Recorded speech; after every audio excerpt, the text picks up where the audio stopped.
One man who always does that and has a lot to say is the Shadow Defence Minister, Conservative MP for Raleigh and Wickford. Very good afternoon, Mark. Francois, you're looking healthy, dear boy. How are you? I'm very well, Jeremy. How are you? I'm very well. I saw you the other day on a newspaper thing, looking smart as carrots in your suit. Welcome, welcome, welcome.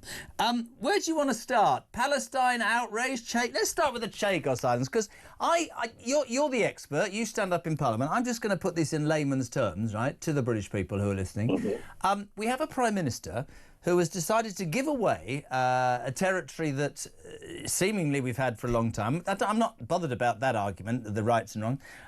He's also apparently given up to £30 billion to the Mauritian government. And the interesting thing is, Mark, as I said to Sarah just then, the Mauritian government is now debt-free, and the Mauritian people will pay, and I know this is true, no income tax for 12 to 18 months. Now, on the basis of the fact that your own people are skint, the country's skint, we haven't got a defence organised, we haven't got any police, we've got absolutely zilch. Is he barking mad genuinely without going with it? Does he honestly think, Mark, that the British people are going to stomach this? Is appalling, because Downing Street said, no, the figures are wrong, but they haven't given us what figures. They've just gone, no, it's all wrong. It's all wrong. We don't agree with them. Right. In pub English, the Prime Minister and the Labour government have bare-arse lied to Parliament. Why do I say that? They told us that the total cost over the 99 years of the deal would be under £4 billion. Now, we vehemently challenged that. We didn't accept that. We said, because you add interest to each year after about year 14, and once you add in on that, it's far more. So we said about 30 billion accounting for the interest. They said, no, that's, you're scaremongering. Well, the Government Actuaries Department, which is a specialist part of government that does long-term financial calculations, that's their job. They've come up with an authoritative figure, which is £34.7 billion. That's not me saying it, it's not you saying it, that's the government's own actuaries department. Now, why is that so important? One, because it's plainly bonkers.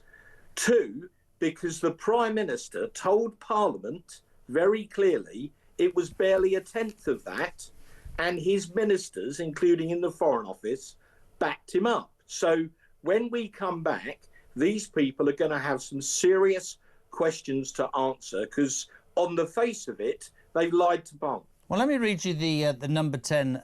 This is a government spokesman. They don't accept your figures at all. They're not your figures, of course. Let's not forget this is under... mine. They're the government's figures. I get this. I completely agree. The Freedom of Information Act.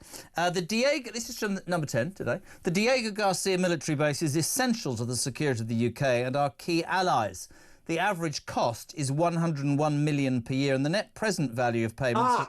Hold on, I haven't finished the statement yet. The net present value of payments is £3.4 billion. That is less than 0.2% of the annual defence budget. The costs compare favourably with other international base agreements, and the UK-US base on Diego Garcia is larger, in a more strategic location, and has unparalleled operational freedom. Before you jump in, I'd just like to add this. We can argue the toss about how they're going to be, dragged into Parliament and question this. I go back to something that I just said to Sarah, and I know you'll agree. Does he think the British people are mad? Just consider people, the numbers of people we speak to whose council tax bills have gone through the roof, whose energy bills have gone through the roof, who look every day and see migrants being offered everything that they never get offered. British people, veterans on the street, homeless, being pushed out of hotels and social housing to make way for these migrants. Our people, and I hate to sound wrong, but the people of this country, Mark, are really teetering. They've had enough. And this is another example of, let the Mauritians be income tax free, let their government debt free, but you lot, you can still be under the cosh. That's the reality of what's going on, surely. Well, I have a massive beef with the government about how they're treating Northern Ireland veterans. You mentioned veterans. Yep. Please, anyone watching this, sign the petition, the Commons petition to defend them. Go on the website, sign the petition, defend the Northern Ireland veterans. But let's stay on Chagos. Look, I've got the agreement here. Right, Jeremy, we discussed this before. On international treaties and agreements, read the small print. By the way, I think you're right. It's as if, they do think that the British public are mad. They're contemptuous about public opinion.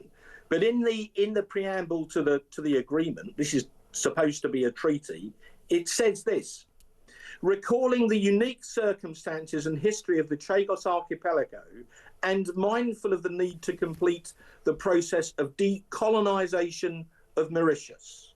That is why partly the government are doing this, and it'll be 35 billion quid of British taxpayers' money because Starmer and his mates have got post-colonial guilt. Yep. This is madness. But hang on, because I know we always have limited time. I accept that. It's even worse because they've never told, not only have they lied to Parliament about what it would cost, and they've been caught red-handed now, they've never told us why. They've said that there is some legal threat to the security of the base, but despite being asked repeatedly by me, Priti Patel, James Cartledge, Kemi Badenoch, they have never explained in Parliament what that legal threat is. And we believe it's completely spurious, and they're deliberately trying not to debate it. We've had what are called urgent questions again and again to drag them to the dispatch box, and we've asked them till we're blue in the face, no pun intended, what is this legal threat that you think we've got to pay 35 billion quid of taxpayers' money to avoid? And they simply will not answer the question. So when we get back, one, why did you lie about how much it costs? And two, what is this legal threat? What really is it? And three, if I can suggest, do you understand that the people who didn't vote for you are up in arms because they themselves are struggling?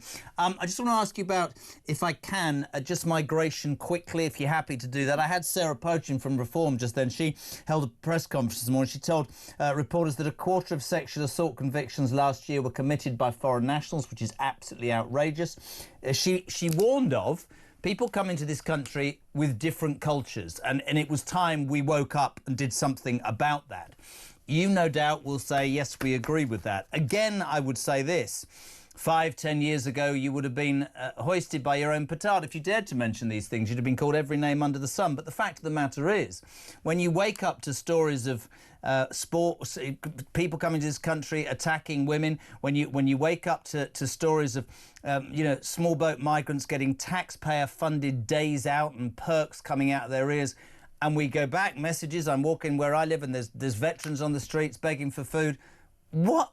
Why? How have we got to this point? Surely, Mark Francois, we need to grow a pair and toughen up. We're too soft, the pull is too great, and we need to start turning people away or deporting them, don't we? Well, look, I know my constituents are angry. I see that in my email inbox, every day, Jeremy. And we had a plan. It was called the Rwanda plan. Now, some people liked it and some people didn't, and we should have gone on with it quicker. But at least we had a plan. It's one more plan than Labour have got. They've got no plan at all. Every week we have a different gimmick.